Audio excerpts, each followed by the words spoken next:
So hello everyone, I hope आप सभी लोग ठीक होंगे। हम इस वीडियो में हम बात करने वाले हैं वो हम बात करेंगे principle of seed technology. Okay, तो प्रिंसिपल ऑफ सीड टेक्नोलॉजी का अब लेक्चर चलने वाला है हमारे यूट्यूब चैनल पर।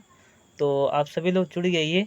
और मैं बीएससी एग्रीकल्चर की क्लासेस चला रहा हूँ। आपके किसी भी सेमेस्टर में यदि आपका प्रिंसिपल ऑफ सीड टेक्नोलॉजी यदि सब्जेक्ट है तो यह वीडियो आपके लिए बहुत ही ज़्यादा हेल्पफुल होने वाला है।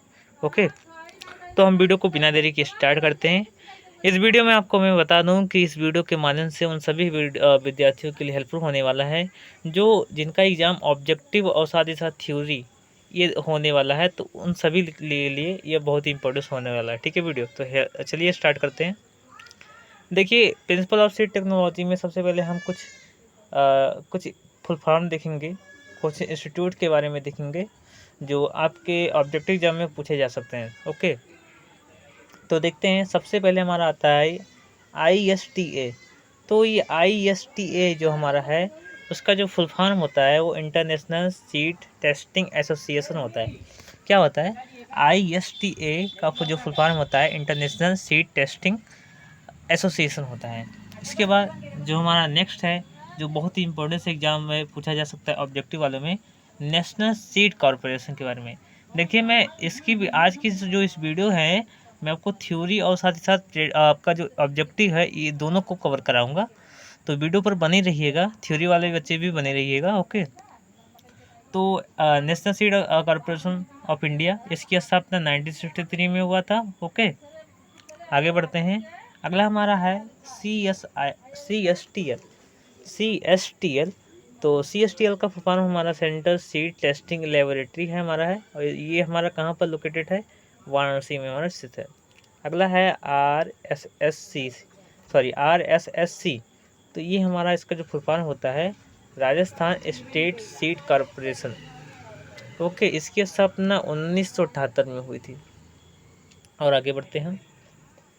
तो हमने देख लिया फुल फॉर्म क्या है जो एग्जाम से ले इम्पोर्टेंस बहुत थे।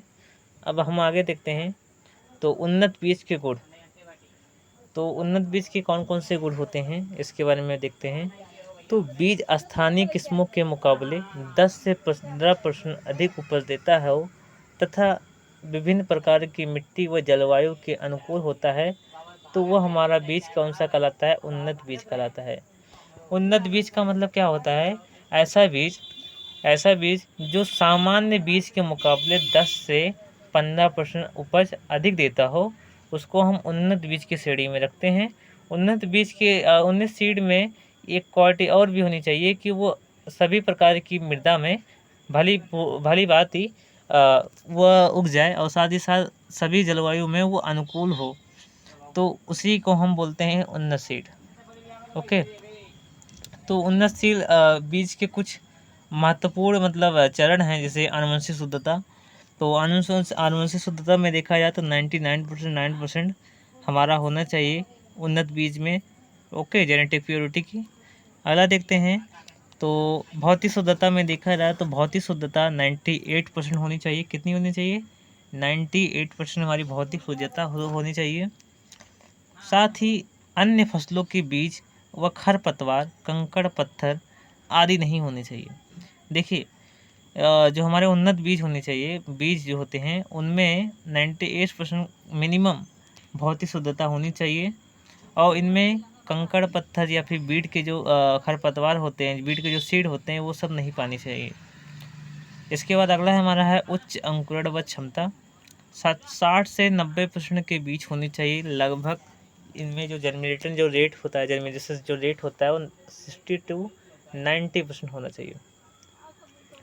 अगला देखेंगे, जर्मिनेशन ज्ञात करने के लिए नमूने में बीजों की संख्या था ISIA के अनुसार 400 बीज।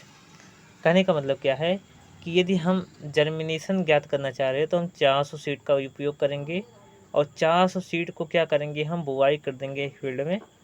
ओके, इसके बाद देखा जाए, इसके बाद तो हमारा जो NSC है, national seed corporation of India, इसके अकॉर्डिंग देखा जाए तो लगभग 200 सीड का क्या करते हैं? हम जर्मिनेशन चेक करते हैं। ओके, 200 सीड को क्या करेंगे? एक फील्ड में क्या करेंगे?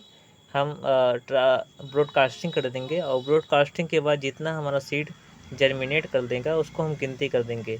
तो 400 सीड में जितना हमारा सीड जर्मिनेट किया होता है उसको हम परसेंटेज के रूप में निकाल लेते हैं। ओके, तो कुछ क्रॉप्स की जर्मिनेशन हमारी कैपेसिटी कुछ इस प्रकार से है। ये ऑब्जेक्टिव स्टूडेंट के लिए भी हेल्पफुल होने वाला है।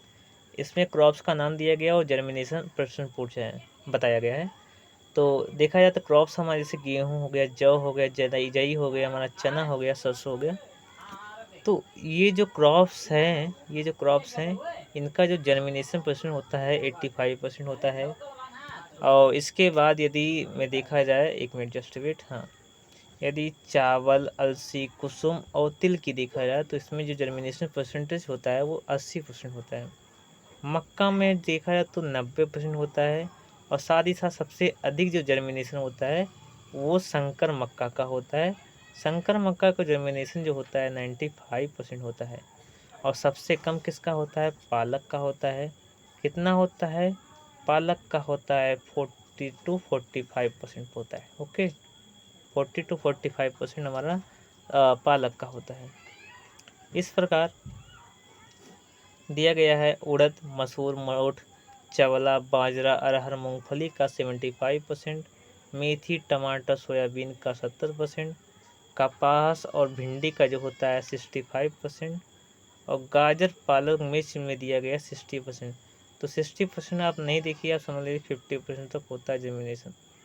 ओके, अगला आता है रियल वैल्यू ऑफ सीड। ये मोस्टली इम्पोर्टेंट एक फार्मूला है। रियल वैल्यू ऑफ सीड देखा जाए तो इसको निकालने का एक फार्मूला है, purity multiplication of germination percentage by 100। Okay, यानी कि हमारी कितनी प्योरिटी है, 70% की है, 100% की प्योरिटी है। प्योरिटी में हम फिजिकल प्योरिटी और साथ ही साथ हम जेनेटिक प्योरिटी को भी हम चेक करते हैं। इसके बाद हमारा जर्मिनेशन रेट देखते हैं। जैसे हमारा शंकर मक्का है तो उसका जर्मिनेशन रेट हमारा 95% होता है। और साथ ही साथ हमारा 100 में इसको डिवाइड करके हम रियल वैल्यू ऑफ सीड को निकाल सकते हैं। समझ गए होंगे कैसे निकालेंगे? Purity percentage multiplication of seed germination by 100। अगला देखेंगे, अच्छे बीज का वास्तविक उपयोगिता मान 70% से कम नहीं होना चाहिए। बिल्कुल, जो अच्छे जो सीड होते हैं उनका जो रियल उपयोगिता हमारा 70% से कम नहीं होना चाहिए।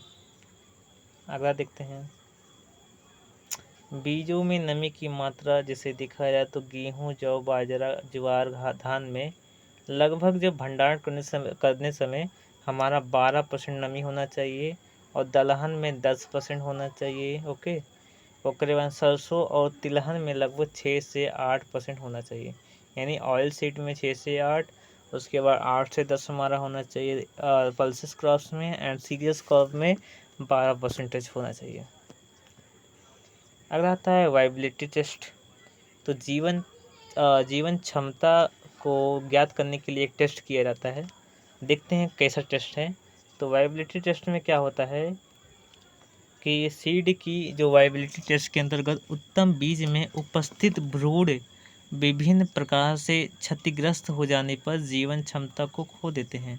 यानी कि जो वाइबिलिटी टेस्ट के अंतर्गत क्या होता है, जो उत्तम प्रकार के जो बीज होते हैं उनमें उपस्थित विभिन्न प्रकार से जो क्षतिग्रस्त हो जाते हैं, तो वो क्या हो जाता है, उनमें जो जीवन क्षमता हो जाती है वो खो जाती है, मतलब ख़त्म हो जाती है। इसके लिए टेट्राजोलियम परीक्षण 1% क्लोराइड ब्रोमाइड का सल्यूशन बनाकर लगभग 24 घंटे बीजों को इसमें डुबोते हैं। इसे टेट्राजोलियम टेस्ट या जैविक टेस्ट भी बोलते हैं। यानी कहने का मतलब क्या है, वाइबिलिटी यानी जीवन क्षमता ज्ञात करने के लिए क्या करते हैं। देखिए, सबसे पहले जीवन क्षमता किसे बोलते हैं? बीजों में जो जर्मिनेशन का जो रेट होता है उसी को हम जीवन क्षमता बोलते हैं। अब जीवन क्षमता को ज्ञात करने के लिए एक टेस्ट किया गया जाता है, उसको बोलते हैं वाइबिलिटी टेस्ट। और ये टेस्ट हमारा होता है टेट्राजोलियम टेस्ट। इसमें क्या करते हैं, 1% क्लोराइड ब्रोमाइड का यूज करते हैं, क्लोराइड ब्रोमाइड का यूज करते हैं। और इस सॉल्यूशन में क्या करेंगे, हम सीड को क्या करेंगे, उसमें डाल देंगे। उसके बाद हम 24 घंटे के बाद इसको हम देखेंगे तो इसमें जो हमारे जो जिसमें जीवन क्षमता नहीं होगा वो क्या हो जाएगा, वो ऊपर हो जाएंगे और उनका जो कलर हो जाएगा वो गुलाबी हो जाएगा। टेट्राजोलियम टेस्ट में देखा जाए तो 235 ट्राइफिनॉल टेट्राजोलियम क्लोराइड ब्रोमाइड का यूज करते हैं। टाइप ऑफ सीड के बारे में अब देखते हैं। ये हमारा बहुत ही बड़े से होने वाला है वीडियो, ठीक है। ये इलेक्शन हमारा बहुत ही बड़े से है।